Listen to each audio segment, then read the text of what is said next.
projeto Toca do Sertão conta com apoio financeiro do Estado da Bahia, através da Secretaria de Cultura, Prêmio Cultura na Palma da Mão, via Lei Aldir Blanc, redirecionada pela Secretaria Especial de Cultura do Ministério do Turismo, Governo Federal. Olá pessoal, aqui quem fala é Ariel. Aqui quem fala é Viana. E no episódio de hoje do Toca do Sertão, contaremos com a presença ilustre Da cantora, educadora e ativista Guel Cadillac. E aí, pessoas, olá. Meu nome é Catarina Paraguaçu, em arte Guel Cadillac, sou ativista LGBTQIA+, cantora, compositora e também educadora, né? Já que eu faço filosofia pela UF, fiz licenciatura. E hoje a gente vai bater um papinho aqui, falar um pouquinho sobre a carreira dela, falar o que é que ela acha dessa área artística, como ela se projeta e um pouquinho também da cultura dentro das escolas. A gente trouxe aqui uma pergunta, Guel, que fala assim: como você imagina que seria a política de inclusão ideal nas escolas? Como você acha que a política pode estar incluindo pessoas LGBTQIA+, dentro desses espaços? Tem um bom tempinho que eu não atuo em escolas, né? Desde o início da pandemia. E eu até deixei um pouco de lado meus estágios e tal, porque eu resolvi me lançar enquanto cantora, né? E a partir do momento que eu me lancei como cantora, eu decidi não estar atuando mais em escolas no momento. Quando eu era estagiária, né, de um colégio, eu era estagiária de educação especial. Eu não gosto desse termo, né? Porque pra gente que é educador, todos os alunos são especiais, né? É um termo pejorativo, ao meu ver. E eu era auxiliar de uma criança com TEA. E eu percebi na prática que existem os discursos acadêmicos, existe toda uma teoria de como lidar com as diferenças dentro das escolas, dos colégios. Só que na prática é muito difícil, porque a realidade é conflitante, né? Quando a gente vai ver aqui para nossa cidade, né, que é muito difícil trabalhar qualquer questão que envolva a diversidade, não só LGBT. Então, como eu estava falando, são coisas que são complicadas se trabalhar. Porém, a gente vai fazendo trabalho de formiguinha, né? Com os alunos, as professoras regentes têm aquela resistência toda, questão de dogmas religiosos. Mas eu via, não só eu, como outras estagiárias também fazendo trabalho de formiguinha, de educação mesmo com as crianças, em questões voltadas para questões que são tabus dentro das escolas, né? Questão da LGBTs, questões raciais, um monte de coisa do tipo. E eu via também que minha própria presença estava sendo um trabalho pedagógico de inclusão lá dentro do colégio que eu era estagiária. Porque no início eu fui com muito medo de não ser respeitada enquanto profissional da educação e tal. Mas aí a comunidade me abraçou de um jeito que eu não esperava. Aí aquele meu medo ali da primeira semana já caiu. E eu fiquei muito feliz no final do ano. Quando os pais, né, tem aquelas festinhas de final de ano dos colégios, e os pais vieram falar comigo de que como os filhos deles chegavam na casa deles e falavam do meu trabalho e tal. E eu achei aquilo lindo. Porém, em alguns momentos foi bem desgastante. Desgastante mesmo, porque o que eu estudava até então, antes de eu entrar no estágio, eu tinha feito a disciplina pela UFES, que era a Educação Inclusiva. E tudo que eu aprendi na disciplina veio por água abaixo quando eu fui atuar no colégio, porque eu tive conflitos com a professora regente em relação à criança, né, que eu era auxiliar.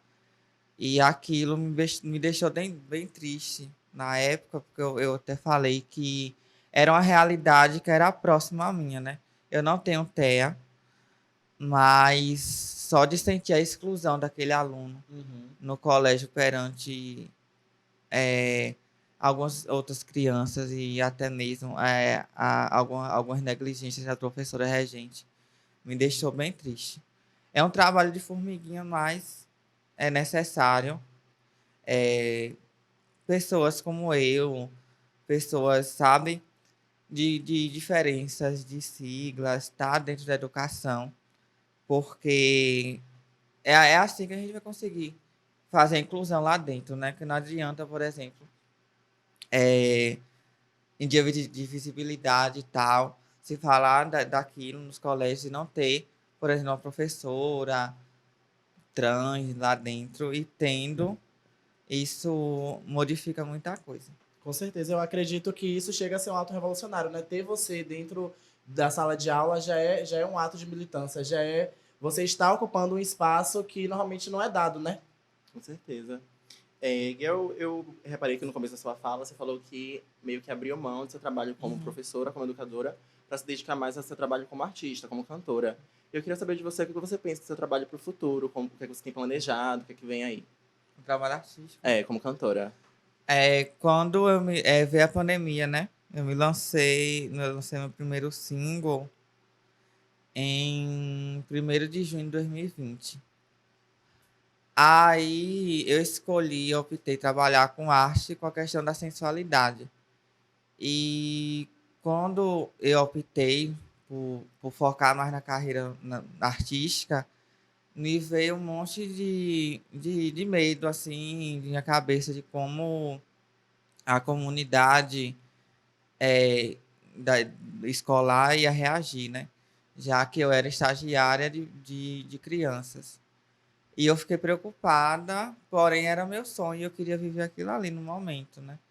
Então, eu decidi meio que não pegar estágio mais, não trabalhar em colégio. Recebi propostas, não quis. Porque realmente eu fiquei apreensivo, entendeu? Porque eu via meus alunos, às vezes chegando no colégio cantando músicas de pagodão, né? Que é o ritmo que eu tô Sim. tentando me introduzir agora, brega funk, isso e aquilo. Então, eu pensava, se um aluno meu ver um clipe meu, uma música minha, chegar lá no colégio cantando, eu ia ficar morrendo de vergonha. Aí, não tá dando. Mas é isso. E no futuro eu tava conversando hoje com os colegas meus que são professores. Que eu tava falando que, como eu falei aqui em off, que eu sou tímida. E, tipo, eu tô me desgastando em algumas coisas pra tá dando vida à Guel Cadillac, né? E eu creio que no futuro, depois que eu tiver formado e tal, que eu venha a ser uma profissional da educação mesmo, estiver atuando na área, talvez eu abandone a Guel Cadillac, porque é difícil a gente, tipo, ter que alimentar um sistema que a gente sabe que é opressor, que a gente sabe que nos fere, né? Que é a questão do machismo, patriarcado. E quando você vai trabalhar com arte, com sensualidade, de qualquer forma, você está alimentando aquilo ali, né? Porque eu não vou ser hipócrita, eu sei que muitas das pessoas que assistem meu clipe, se aquilo, são homens e sei a maneira que eles me veem. E, tipo, ao mesmo tempo que eu sou ativista. E que eu entenda tudo aquilo ali que tem que estar engolindo alguns sapos para estar dando continuidade à minha carreira artística, né? Então, isso tá me consumindo também um pouco, minha saúde mental. Então, eu tô vivendo um sonho agora. Tô começando a viver, né? E, tipo, tá massa, tá legal em algumas partes e outras não. E realmente eu tenho um sonho desde adolescente, quando eu assisti uma novela, Meu Pedacinho de Chão, que tinha uma professora lá que chegou no vilarejo e transformou todo o contexto do vilarejo e que eu decidi que queria ser professora. Então eu tenho esse sonho também e vai chegar uma época que eu vou dar uma pausa na Guel Cadillac e vou seguir como professora. Eu acho muito bonito a maneira que você fala com amor das duas áreas, tanto da área pedagógica quanto da área artística. E, de fato, a gente tem isso dentro da sociedade, né? A gente, às vezes, tem que se enquadrar um pouco dentro de algumas normas, dentro de alguns conceitos, para a gente poder estar atuando em algumas áreas. Eu entendo essa sua preocupação por trabalhar com crianças e eu acho que existe muito mais esse preconceito por conta dos pais das crianças, já que as crianças nem têm essa maldade, né, Sim. de levar para um lado negativo ou pejorativo qualquer tipo de arte, mas que, de fato, nas escolas deve acontecer esse preconceito. Felizmente, você foi muito acolhida, né, durante seu período trabalhando pelos pais e teve algumas desavenças lá com a questão acadêmica, das professoras que estavam lá, mas é muito bonito esse seu sonho, essa sua vontade de estar atuando nas duas áreas, tanto na área artística quanto na área acadêmica. E aí, puxando um link disso daí, como é que você acha que essa parte artística e cultural pode ser inserida dentro das escolas? Como você acha que qual é o modelo ideal disso ser inserido nas escolas hoje em dia?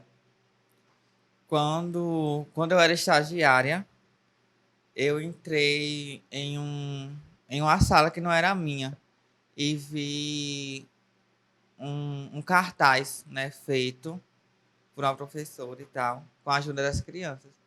E lá tinha um desenho de um Saci Pererês, né, com atividade para ajudar as crianças a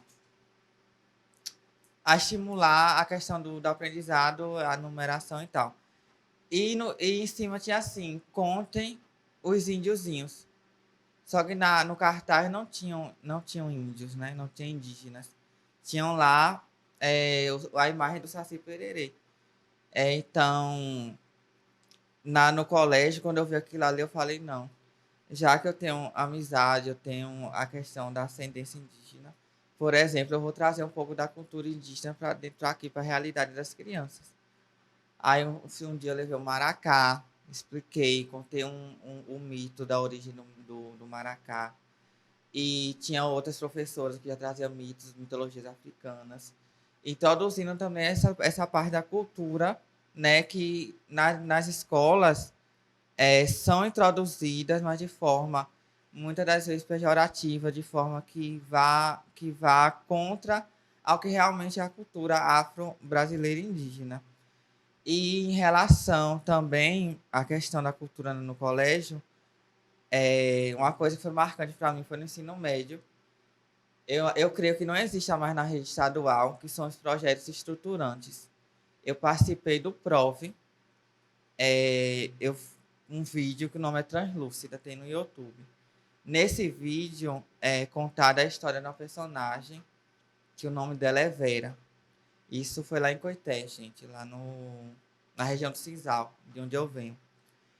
E nesse vídeo é contada a história de uma personagem, Vera, que é uma personagem que é trans e que enfrenta vários tipos de transfobia no colégio, e isso leva a Vera a abandonar o colégio. Aí, na época, a gente quis falar da transfobia, que acontecia comigo também no colégio, que eu fui impedida de usar o banheiro na época feminina. E de forma, né, da cultura, no audiovisual e tal. E quando esse vídeo passou no colégio, foi para a fase regional em Serrinha, chegou à final em Salvador, foi apresentada para o secretário de Educação do Estado da época. Então, aquele vídeo tem um papel muito importante de forma cultural, educativa dentro do colégio. Por quê? Muita gente que me desrespeitava no colégio na época, isso foi no meu 3º ano de ensino médio, passou a me ver com outros olhos por conta desse projeto audiovisual. E até a diretora, na época, tinha proibido, veio falar comigo depois, mas veio debochar da minha cara, né? Que ela tinha lá os dogmas dela religiosos e queria impor nos alunos, né? E é isso. Eu creio que a cultura é essencial, tá dentro das escolas, de forma de educar mesmo.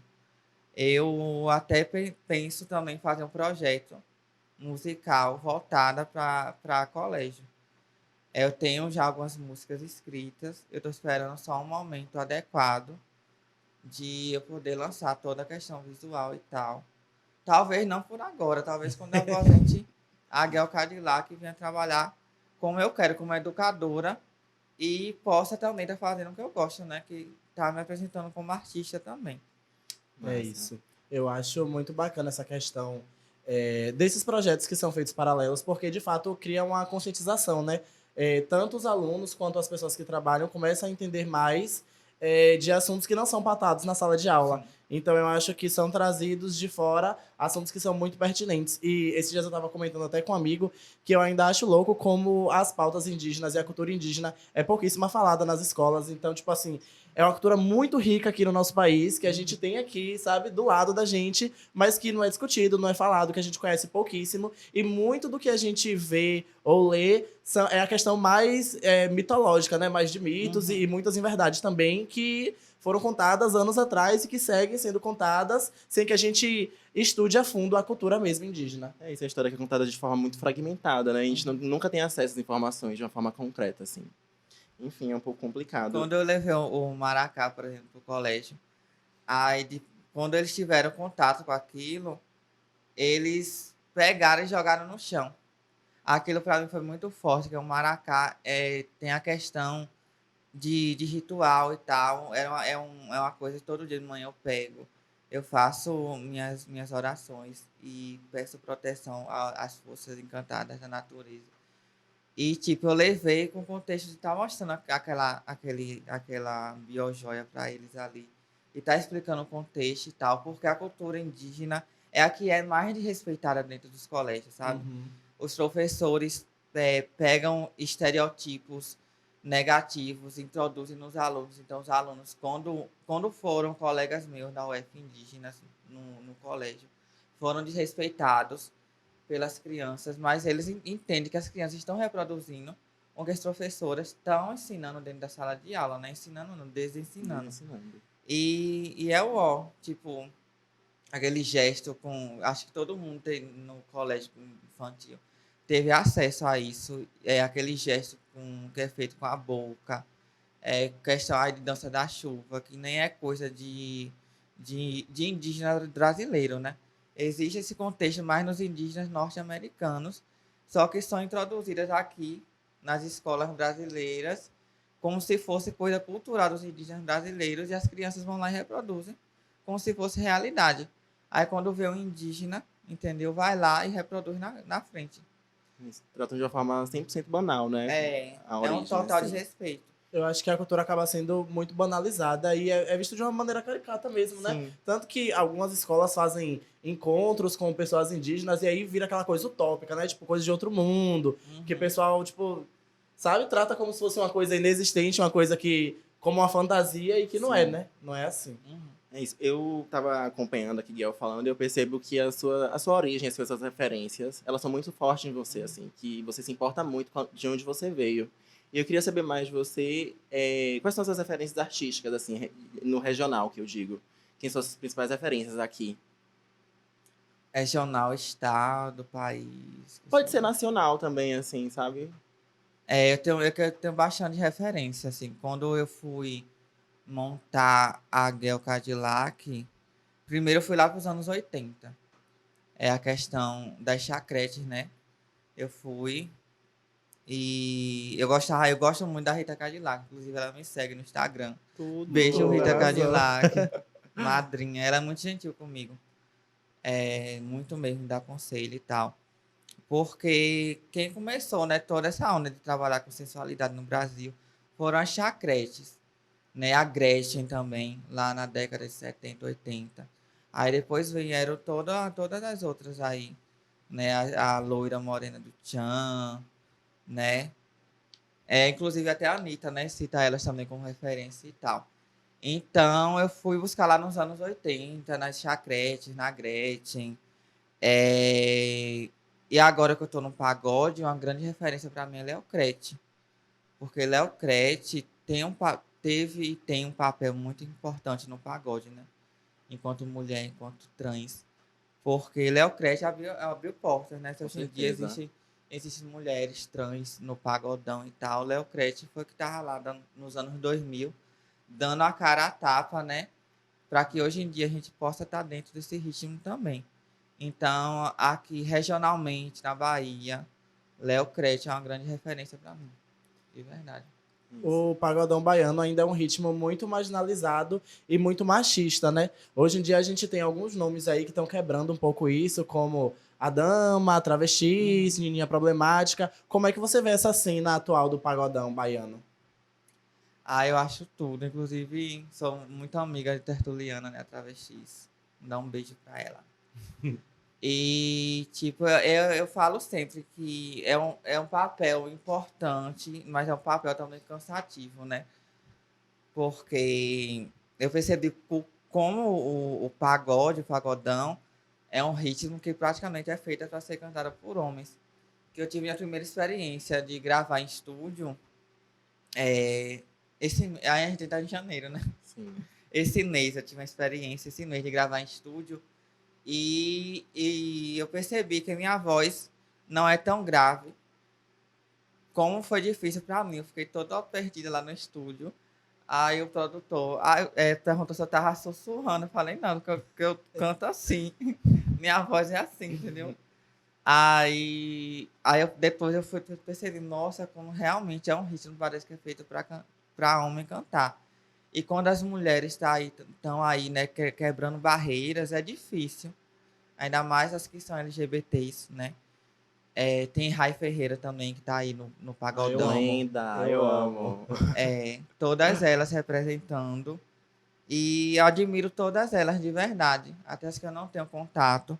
Porque por eu estar me introduzindo agora, eu tô vendo como realmente é difícil. É barril para uma mulher estar introduzida dentro do pagode, né? Do pagodão. Mas na resistência de todas elas fazem valer a pena demais todo esse corre, sabe? Eu entendo. É isso, é muito massa o seu trabalho e como você percebe como ele é importante para outras pessoas também, né, amiga? Porque, tipo, quando você fala de Tertu, de Adama, de Rai Ferreira, você percebe que existem outras pessoas que estão vindo depois desses trabalhos porque esses trabalhos existem. Isso. Então, continuar fazendo, continuar fomentando a arte, independente de um espaço ser majoritariamente feito por homens, é muito importante para que outras gerações venham fazendo também.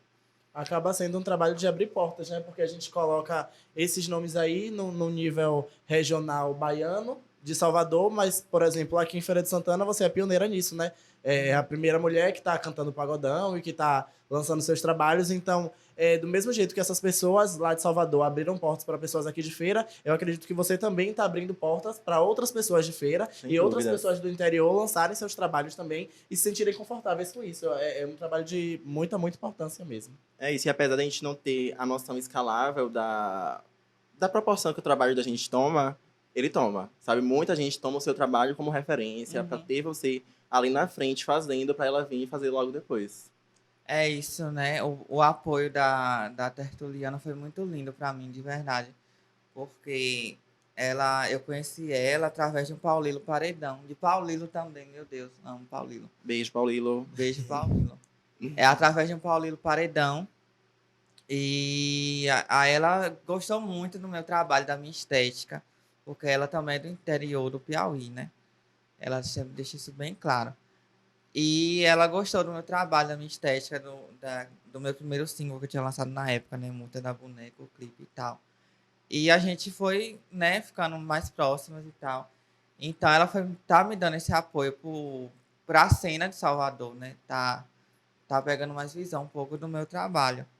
Aí agora que eu vou estar lançando o meu primeiro, assim, música feita em estúdio, de pagodão e tal, que é a versão remix Imaginal, com Kevin Brito, que foi gravada lá no estúdio Forte Apache. É um estúdio muito importante para as bandas de pagode. A maioria dos pagodes que a gente ouve nos paredões, né, vem de lá. Então, e é no Pelourinho, foi muito Que simbólico para mim massa. gravar no Pelourinho e tal. Então, realmente, se eu estou tendo contato com essa cena de Salvador, eu agradeço a ela por ter me abraçado, né? Saber também a dificuldade para mim ser travesti do interior, tá chegando, né, com o meu sonho em Salvador. Ela e Paulilo. Paulilo também me dá um apoio maravilhoso. Tudo. Eu vi já algumas vezes na internet o pessoal falando que o pagodão ele tem uma mixagem diferente das músicas normais, justamente por ser um tipo de música para tocar em paredão, para tocar em sons mais potentes. Como é que funciona essa coisa de você gravar essas músicas, sendo que elas têm que ser feitas de uma maneira meio que especial, de uma maneira diferente? É qualquer estúdio que faz ou tem um trabalho ali maior por trás da produção de uma música de pagodão? Como eu falei, né? A primeira vez que eu fui no estúdio e tal. Que até então, todas as minhas outras músicas eu tinha gravado por celular, né? Multa da Boneca, Uhum. Bruta por Natureza. Marginal, que foi o primeiro pagodão que eu fiz, só que eu fiz a versão, no caso, sem ser o remix, né? Aí agora vai vir um remix que foi gravado no estúdio e tal. Aí foi meu primeiro contato com o estúdio mesmo. E foi maravilhoso, assim, tá? Eu senti a energia, que é um estúdio profissional. Sim. Então, tipo, tinha uns sons assim na parede. Quando ele ligou os sons e tal, deu pra sentir o grave da música. E saber, né, pra você estar lá cantando e tal, ele tá gravando, tinha instrumentos lá. No início da música, eu queria que ela tenha um sample de Tico Tico no fubá. Que eu peguei, que eu escuto de tudo, gente. Tenho referência em tudo. E eu ouvindo Tico Tico no fubá, pra fazer marginal, eu pensei em que, ó, eu vou pegar essa música, porque de qualquer jeito, Carmen Miranda, na época também ela cantava um ritmo que era marginalizado, que foi o samba. Sim. Chegou até a ser criminalizado. E era um ritmo que era visto como malandragem, vadiagem. E Carmen Miranda conseguiu introduzir esse ritmo lá fora. E depois que o ritmo ficou bem gigante lá fora, voltou aqui pro Brasil e tal. E depois fizeram é, a bossa nova, ritmos derivados, né? Que é a mesma coisa que tá acontecendo com o pagodão. Agora também tá Sim. surgindo pagotrap e tal. Aquela coisa. Então, quando eu fui pensar em marginal, eu pensei Tico Tico no fubá, porque os paredões, o pagodão é um ritmo marginalizado também. E também mesclando com vivências minhas, né? Porque todas as minhas músicas são vivências. Aí eu fui introduzir, aí eu cheguei lá no estúdio, eu quero assim, assim, assim.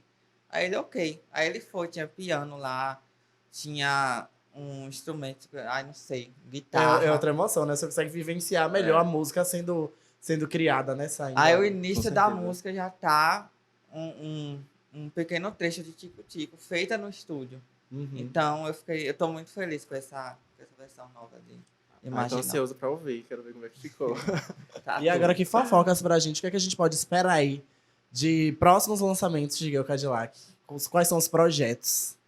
Dia 10 agora, de janeiro, eu vou lançar a versão remix Imaginal com Kevin Brito.